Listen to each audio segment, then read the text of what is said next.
मराठा आंदोलक मनोज जरांगेंनी पुन्हा आंदोलन पुकारले। यानंतर तातडीनं वकील गुणरत्न सदावर्ते यांनी मुंबईत पत्रकार परिषद घेतली। जरांगे मराठा समाजाचा नेता असू शकत नाही, हा राजकीय टूल असल्याची टीका सदावर्तेंनी केली आहे। पाहूया। सोयाबीन असेल, कापूस असेल, तूर असेल किंवा हरभरा असेल, ज्वारी असेल, गहू असेल, या बाबतीमध्ये C2 + 50% जे सूत्र आहे स्वामीनाथन आयोगाकडून आलं, त्याच्या बाबतीमध्ये विचार विनिमय होणं आवश्यक आहे किंवा त्या धर्तीवर एखादा आयोग निर्माण करावा राज्य सरकारने।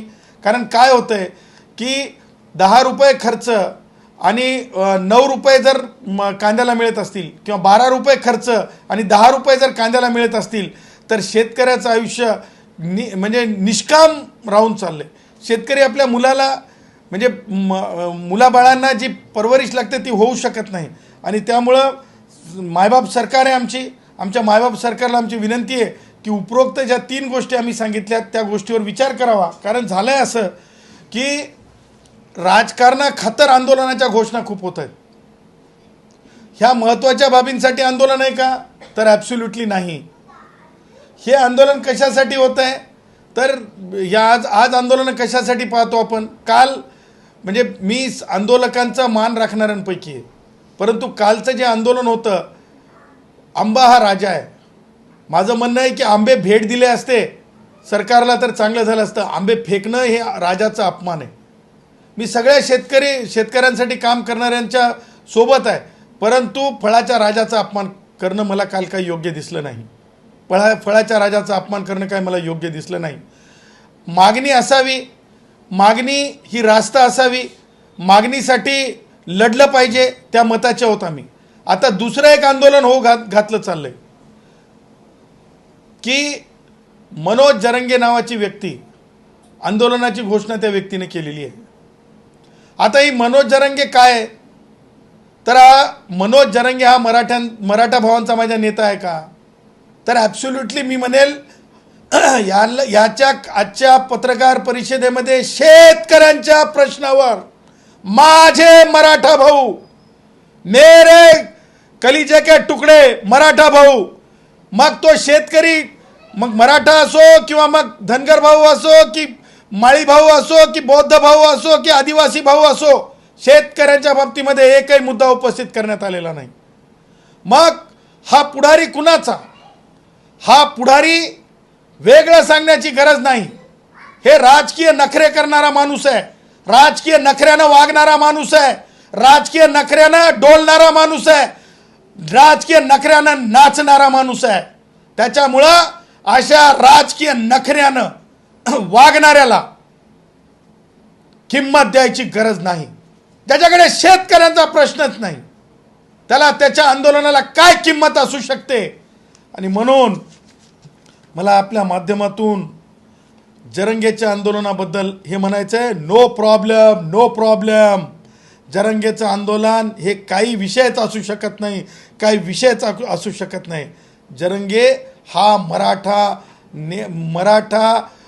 माझ्या समाजाचा, आमच्या मराठा भावांचा नेता असू शकत नाही। तो फार तर फार म्हणजे आमचे उदय सामंत सांगून गेले होते बघा की राजकारणापलीकडची त्यांची ओळख आहे म्हणजे मनोज जरांगे सोबतची, फार तर फार सन्माननीय उपमुख्यमंत्री एकनाथराव शिंदे साहेबांचा तो कार्यकर्ता असू शकतो। मनोज जरांगे हा सन्माननीय एकनाथरावजी शिंदे साहेबांचा कार्यकर्ता असू शकतो। आणि त्यामुळं मला असं म्हणायचं आहे की आमचे मित्र उदय भेटून आल्यानंतर बिळातून बाहेर आलेले जरांगे हे शेतकऱ्यांच्या, शेतमजुरांच्या किंवा माझ्या मराठा भावांच्या खऱ्या प्रश्नावर, संविधानिक प्रश्नावर कधीच बोलत नाहीत। संविधानावर ते कधीच बोलत नाहीत।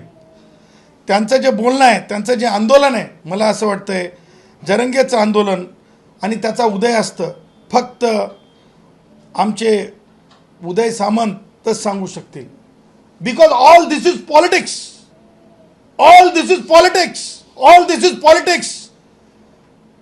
माझ्या मराठा भावांच्या प्रश्नाशी काहीच देणं घेणं नाही। कारण हा माणूस, ह्या माणसाला, ज्या माणसाच्या बाबतीत मी तुम्हाला बोलत आहे, त्या माणसाला हे सुद्धा माहिती नाही की एखादी व्यक्ती, माननीय न्यायमूर्ती संदीप शिंदे साहेब हे लोकायुक्त झालेत. आपल्याला सगळ्यांना माहिती आहे, एका राज्यामध्ये गोव्यामध्ये आपल्याला माहिती आहे ते लोकायुक्त झालेत. म्हणे आता त्यांना या जरंगेच्या कामासाठी आणखीन 1 वर्ष ठेवा.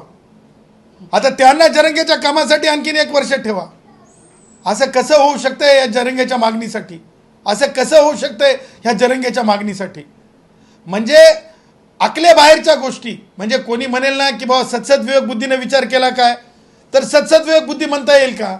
कारण ज्या गोष्टीला कायदेशीर आधार नाही, ज्या गोष्टी होऊ शकत नाहीत, ज्या गोष्टी समाजाचा प्रश्न असू शकत नाहीत, त्या गोष्टींची त्याची मागणी. दुसरी मागणी म्हणे व्हॅलिडिटी सर्टिफिकेट ताबडतोब देऊन टाका.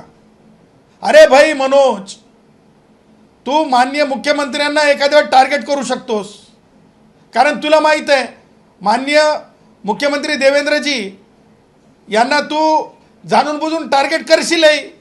कारण तुझ्या जे डोक्यामध्ये आहे जी ते वैचारिक घाण साचलेली आहे, ती साचलेली घाण एखाद्या वेळेस जातीच्या चष्म्यातून तू पाहत असशील.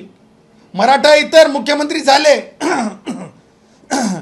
की या वर्डीतला हा प्रकार आहे जरंगेचा. त्याच्यामुळं मला त्याच्या जरंगेचं जे आजचं जी घोषणा आहे ती घोषणा सरळ सरळ मराठा इतर मुख्यमंत्री झाल्याच्या नंतर जरंगे उचकलेला आहे, जरंगेला उचकून दिलेला आहे. आणि उचकलेल्या कृती ह्या महाराष्ट्र बऱ्यापैकी लक्षात ठेवतोय. आणि म्हणून व्हॅलिडिटीच्या बाबतीत सांगायचं झालं तर ज्या माणूस निर्बुद्ध जेव्हा ठरतो, माननीय सर्वोच्च न्यायालयाने माधुरी पाटील विरुद्ध कास्ट स्क्रुटिनी कमिटी नावाची जजमेंट दिली. त्या जजमेंटच्या नंतर कास्ट स्क्रुटिनी कमिटीने कशा प्रकारे व्हॅलिडिटी नक्की करायची असते, ती व्हॅलिडिटी एसटींसाठी सारखीच आहे, ती एससींसाठी सारखीच आहे, ती ओबीसीच्या सर्व घटकांसाठी सारखीच आहे. माझे कुणबी मराठा भाऊ जे ॲक्च्युअल कुणबी मराठा भाऊ आहेत त्यांना डर नाही आहे. डर कोणाला आहे तर रेतीवाल्यांना आहे, जरंगेच्या जवळच्यांना आहे, बोगस डॉक्युमेंटवाल्यांना आहे. माझ्या मराठा भावांना बिलकुल डर नाही, जे हे सगळे कागदपत्र ज्यांच्याकडे आहेत. मग जरंगे हे राजकारण करण्यासाठी सगळं करतंय. आणि म्हणून माझं हे म्हणणं आहे की जरंगेचं आंदोलन हे केवळ रेती बहादरांचं एकत्रित येऊन आजची बैठक होती. रेतीचा उपसा करणाऱ्यांची, बेकायदेशीर उपसा करणाऱ्यांची बैठक होती का, याची चौकशी संबंधित दोन्ही जिल्हाधिकाऱ्यांनी करावी. बीडच्या जिल्हाधिकाऱ्यांनी करावी, जालन्याच्या जिल्हाधिकाऱ्यांनी करावी. कारण मला जी माहिती मिळत आहे, माझ्याकडे रेकॉर्ड्स आहेत, माझ्याकडे रेकॉर्डिंग्स आहेत की जरंगेचे लोक कशा प्रकारे रेती उपसा करत आहेत जरंगे बिळातून बाहेर आल्याच्या नंतर. आणि त्यामुळं मला असं वाटतंय की कोणत्याच परिस्थितीमध्ये जरंगेला भीक घालण्याची गरज नाही. आणि जरंगेच्या सोबत तुम्हाला सांगतो कोणीसुद्धा जरंगेच्या साथीला जाईल अशी परिस्थिती नाही.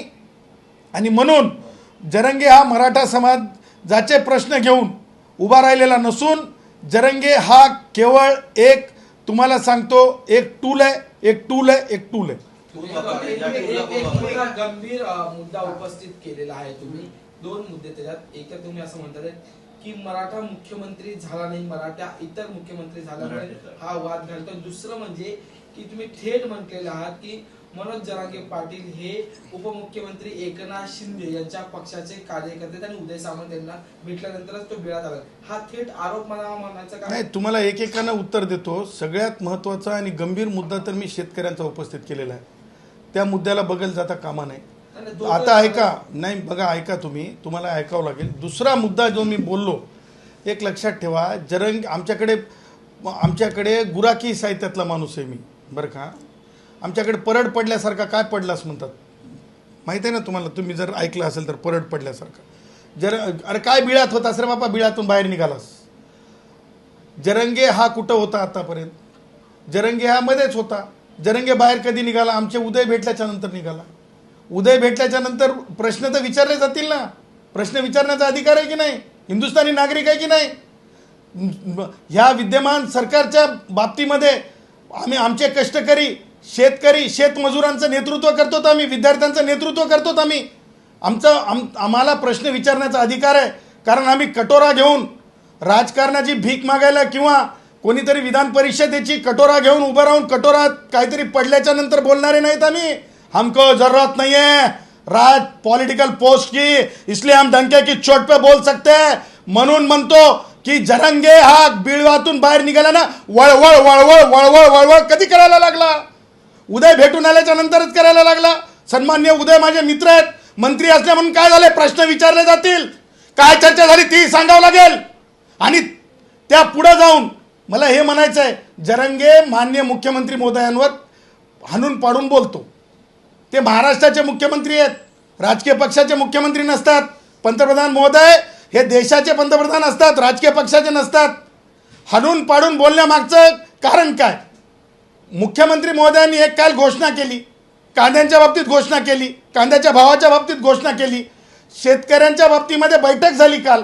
हे सगळं चालू असताना कायदाच नको, कास्क्रुटिनीचा कायदाच नको, हे ज्या प्रकारचं वर्तन आहे ते वर्तनाच्या आधारे एकनाथ शिंदे साहेब माननीय उपमुख्यमंत्री आहेत, त्यांनीच आता उदयला पाठवावं आणि जरंगेला सांगावं, stop the politics, stop the politics, stop the politics. थेट म्हणतोय मी एकनाथ शिंदे साहेबांनी जरंगेला की नाही आवर्त घ्यावं. मी काय म्हणतो, एकनाथ शिंदे साहेब खूप मोठे आहेत, एकनाथ शिंदे साहेबांची क्रेडिबिलिटी लय मोठी आहे. आता जरंगेसारखे वळवळ करणारे जे असतात ते काहीतरी कुणाच्या तरी सावलीत जाऊन काहीतरी करत असतात. एकनाथ शिंदे साहेबांच्या सावलीचा फायदा घेऊन, म्हणजेच उदयच्या भेटीचा फायदा घेऊन हे जरंगे जर वळवळ करत असेल आणि कायदा बाह्य करा म्हणत असेल, आमचं म्हणणं काय लक्षात ठेवा तुम्ही, आंदोलन कशासाठी आहे? आंदोलन कास्ट स्क्रुटिनी कमिटीच नको म्हणल्यासारखी आहे. मला सांगा, उद्या जर कोणी म्हणलं की नाही मला डायरेक्ट IAS करून टाका, चालेल का? ती पद्धती आहे, पद्धतीच ना करायची. ताबडतोब आणि अर्जंट फक्त भेटी होऊ शकतात. ताबडतोब आणि अर्जंट फक्त बॉक्समधले वजे दिले जाऊ शकतात, बॉक्समधलं ओझं दिलं जाऊ शकतंय, बॉक्समधलं ओझं दिलं जाऊ शकतंय. आमच्या उदयला माहित आहे बॉक्सचं ओझं. या सगळ्या पिसीत तुम्ही उदयचं नाव अनेक वेळा घेतलात आणि जो आरोप शिवसेनेवर मागच्या अनेक दिवसांपासून खोक्याचा होता, आता त्याला तुम्ही एक नवीन शब्द नाही बॉक्स आणि हे बघा, हे समीकरण तुम्ही मला माझ्या उदयकडून आंब्याचा बॉक्स आलेला नाही. मला येईलच, नाही आलं तर मी रत्नागिरीला जाईल आणि उदयनं नाही ऐकलं तर मी उदयच्या घरी जाईल, पण मी आंबे मात्र उदयचे खाऊन राहील. क्यों जयश्री? आंबे तर उदयचे खाऊन राहणारच, नहीं छोडूंगा उदय.